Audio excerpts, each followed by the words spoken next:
Usually when we talk about a medical diagnosis, there's this expectation of, like, absolute precision. I mean, we treat it like engineering. Right. It's very binary. We find a lot of comfort in that. Exactly. You break your arm, the X-ray shows that jagged white line on the dark background, and the doctor just points at it and says, yep, there it is. That is the problem. Broken or not broken, normal or abnormal. It's clean. But then, you step into the world of neuroscience, and specifically how we measure brain activity, and suddenly that whole X-ray machine metaphor just feels completely inadequate. It falls apart entirely. Yeah. I mean, have you ever wondered what actually happens inside your brain when you suddenly pay attention to something? If you read a standard textbook, the conventional wisdom is incredibly straightforward. It just says blood flows to active brain areas.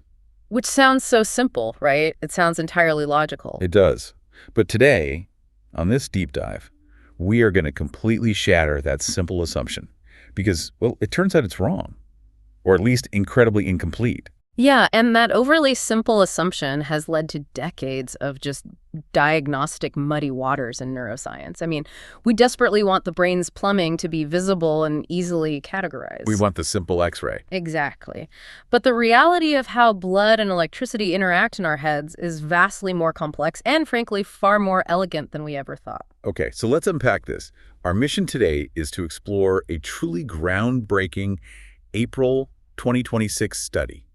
This was published in the journal Nature by Landemard and colleagues. A very, very significant paper. Right. And we are going to dive deep into their discovery of a secret, dual population neural system that actually controls the brain's blood supply. It's fascinating. But before we get to the secret system, we really need to talk about why the old system was driving researchers crazy. Yeah, let's start there. What exactly was the problem with how we were looking at the brain? Well, to appreciate the magnitude of this new discovery, we first have to understand an old concept called neurovascular coupling. Neurovascular coupling sounds heavy. It's a heavy term, but the idea is actually pretty simple. When neurons fire, they use up energy. They're essentially screaming for glucose and oxygen. Right, they need fuel. Exactly. So the surrounding blood vessels dilate to bring in a fresh supply of that fuel. Now, the mathematical filter, or like the rule book that translates that electrical neural activity into the physical blood supply, that is called the hemodynamic response function. Hemodynamic response function. Right. Or we usually just call it the HRF to keep it simple. Okay, so the HRF is essentially a translation layer. Yeah. The neurons shout, hey, I'm hungry. And the HRF is the algorithm that decides exactly how much blood to send to the buffet. That is a perfect way to look at it. But the fundamental flaw wasn't in the concept of the HRF itself, It was in how we measured it. How so? Well, for decades, previous studies relied almost entirely on what we call bulk measurements of neural activity. Bulk meaning just looking at the whole neighborhood instead of the individual houses. Yeah. Imagine you are standing outside a massive, enclosed sports stadium. You can't see the game at all, but you can hear the bulk roar of the crowd. Okay, I'm picturing it. Just a wall of noise. Right. Something exciting just happened on the field, but you have no idea if half the crowd is cheering wildly because their team scored a touchdown, or if the other half is groaning in absolute agony because their team fumbled the ball. Oh, because from the outside, a cheer and a groan sound exactly the same. Exactly. You are just measuring the total decibel level of the noise. And that wall of sound is what neuroscientists were using to map the brain. Wow. So they were just averaging everything out. They were. Researchers operated under the assumption that all neural activity had the exact same relationship with blood flow. They assumed every single neuron's HRF, its personal rulebook for demanding blood, was identical. Which I imagine led to some problems. Oh, massive problems. Because of that bulk assumption, scientists were getting incredibly confusing, contradictory results in their labs. I mean, sometimes a specific area of the brain would light up with blood flow during a task, and other times, doing a similar task, it wouldn't. Wait, really? The exact same task? Yes. The rules seem to just arbitrarily change depending on what region of the brain you happen to be looking at, or whether the subject was awake, asleep, or, under anesthesia. That sounds incredibly frustrating. Yeah. I mean, imagine trying to fix a car where the check engine light means something completely different depending on whether you're driving in the city or on the highway. That's exactly what it was like. So if the bulk stadium roar is the problem here, how do you actually get inside the stadium and mic up the individual fans without the data just turning into an unreadable mess? Well, that is where Landemard and her team brought in the heavy machinery. They realized they needed to look at the macroscopic and the microscopic simultaneously, which is historically a monumental technical challenge. I bet. How do they do it? They combined two incredible pieces of modern technology. First, they used functional ultrasound imaging, or FUSI. Okay, I'm assuming this isn't the standard ultrasound used to look at a baby in the womb. No, far from it. Yeah. This is highly advanced, high-frequency sound wave technology that can track microscopic changes in blood volume. And crucially, it can track these tiny changes across 55 different regions of the mouse brain simultaneously in real time. Oh, wow.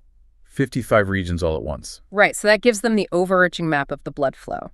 Then, to get the electrical data, they used Neuropixels probes. Neuropixels, what are those? They are essentially tiny silicon spikes, significantly thinner than a human hair, and they are so dense with electrodes that they can track the individual electrical sparks of hundreds of single specific neurons at the exact same time. So they finally have the wide-angle lens for the blood and the microscopic lens for the individual neurons, and they're running them concurrently. Exactly. And they ran this setup across 138 separate sessions. They observed mice that were head-fixed, meaning their heads were kept perfectly still for the imaging, but their bodies were completely free to run on a little wheel. Okay, so the mice can still act somewhat naturally. Yes. And to measure a shift in arousal, they looked for a very specific natural behavioral trigger, whisking. Whisking, like twitching their whiskers. Precisely. When a mouse twitches its whiskers, it's a definitive behavioral marker. It signifies the animal has shifted from a calm, resting state into a state of high alertness or arousal. Okay, I hear you, but I'm looking at their initial data here, and I want to push back on this a bit. Sure, go ahead. When one of these mice simply twitches its whiskers for a couple of seconds, the blood volume in almost the entire brain increases rapidly, almost simultaneously.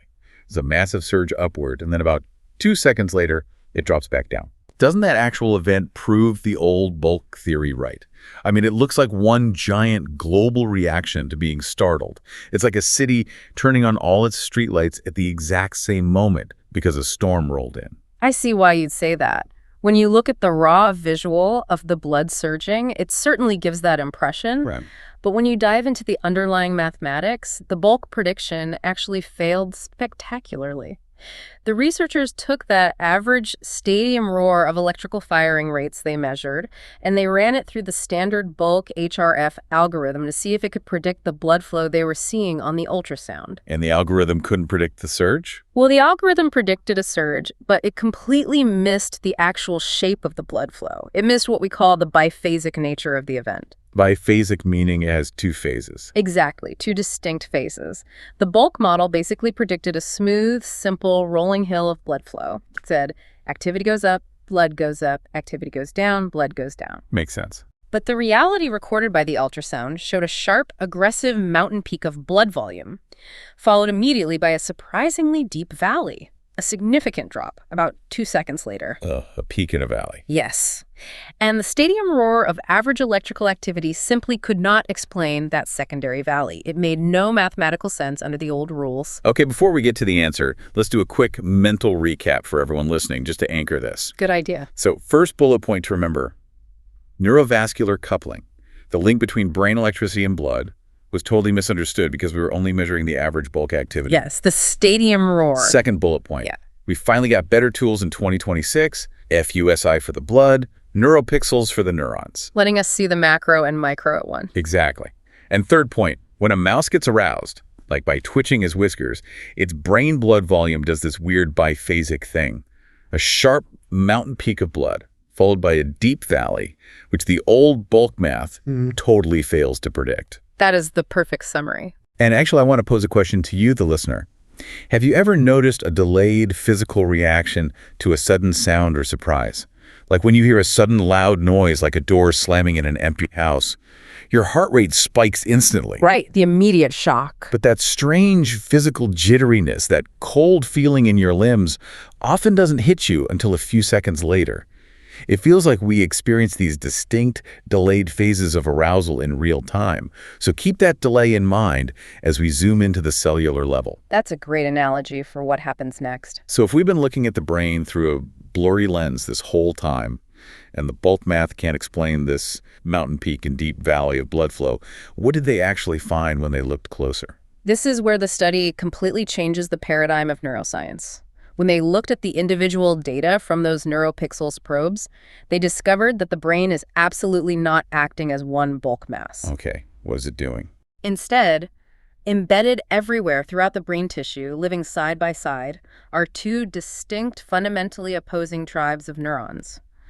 The researchers categorize them as arousal plus neurons and arousal neurons. Arousal plus and arousal minus. Right.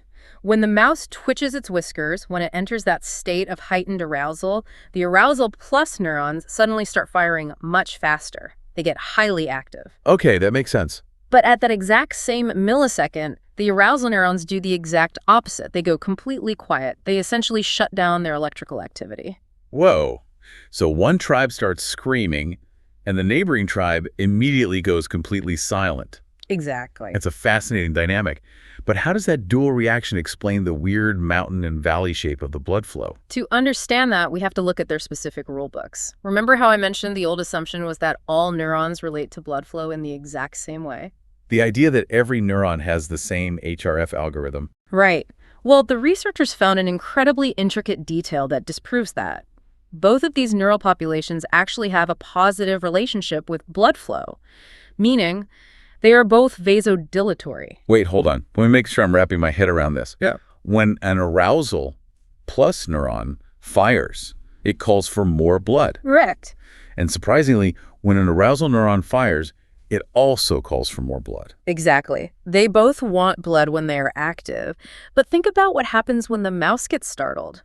The arousal neurons stop firing. Which means they stop asking for blood. That is the crucial mechanism, but there's another layer to it. Their timing is completely different. The timing. The arousal plus tribe operates on a very fast HRF.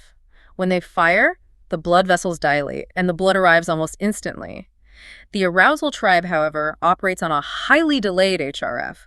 When they fire, or when they stop firing, the physical change in the blood vessels doesn't actually happen until a couple of seconds later. Oh, this is brilliant. Okay, I have an analogy for this. Let's hear it. It's like you have two roommates controlling the temperature of a single room, and they both absolutely love the heat. Okay, two heat lovers. Roommate A is our arousal plus neuron.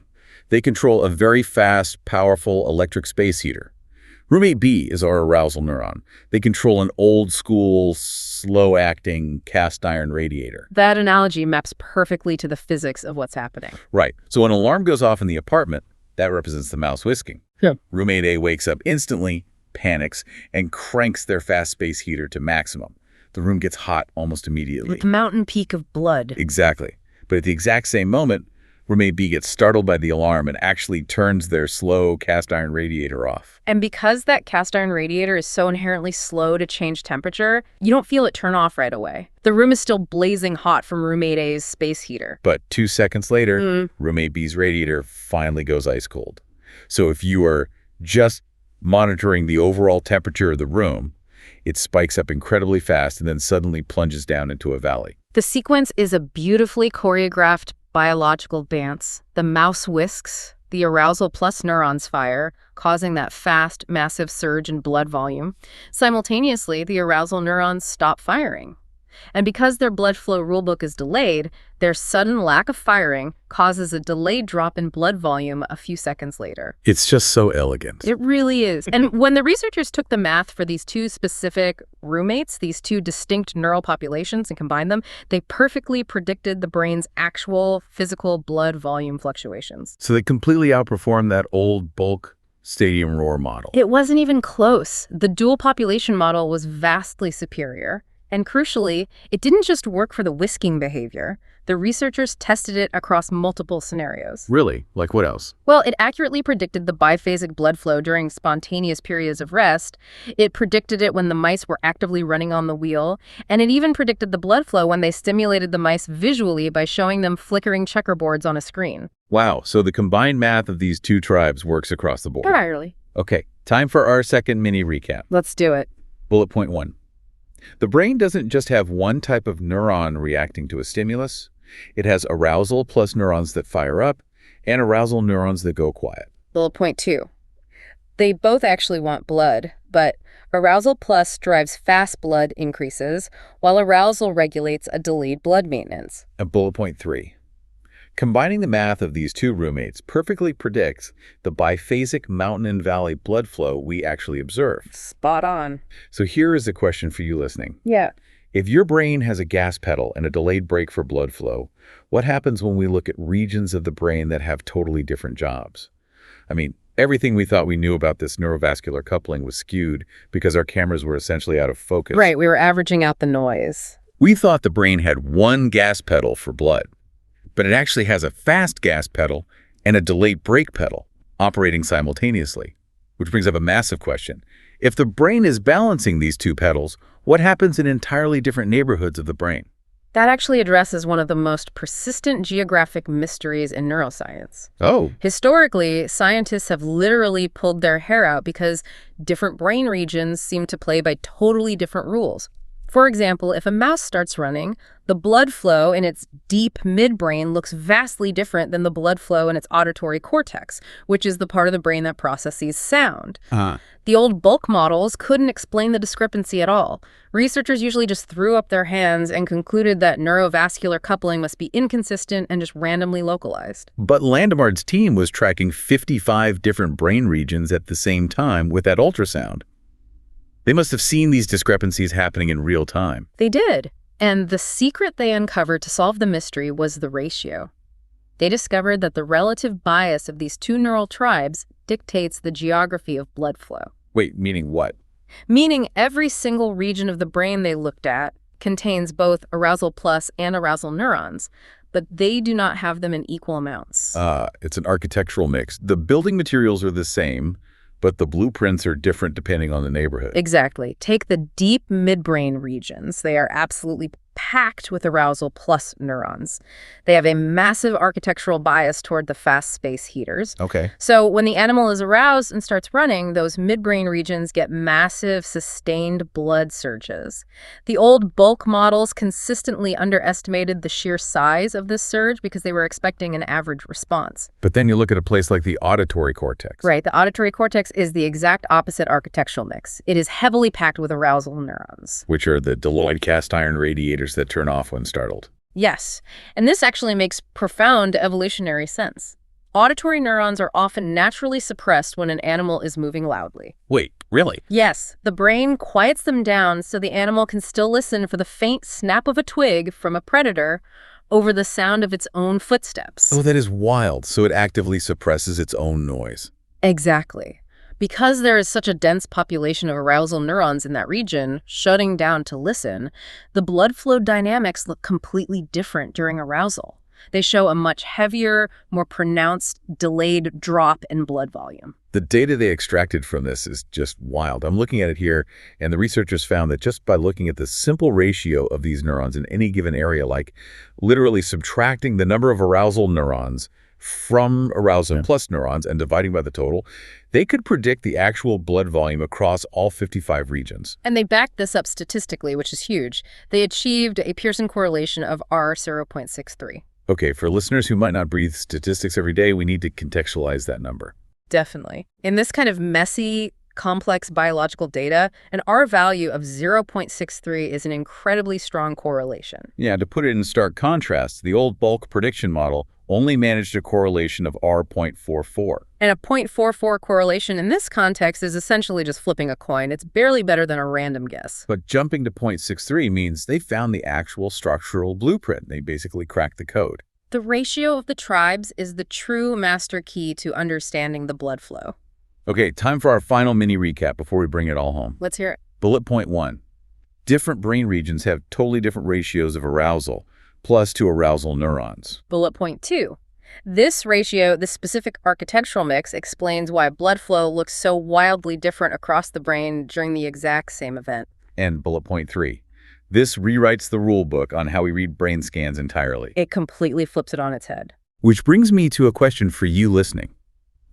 Think about your own states of arousal, from panic to hyperfocus to just relaxing. How might the ratio of these neurons in your brain be shifting the blood flow right now as you listen to this? It's constantly happening. So bringing this all back down to earth, what does this actually mean for you? Why should you care about the whisking habits of mice and the math of neuron ratios? Well, think about human fMRI scans. Functional magnetic resonance imaging. Right. If you've ever had a brain scan or even just watched a medical drama on television, you've seen an fMRI. It is the primary gold standard tool we use to look at living human brains in hospitals and research labs worldwide. It is the ultimate diagnostic X-ray machine from your opening metaphor. Yes.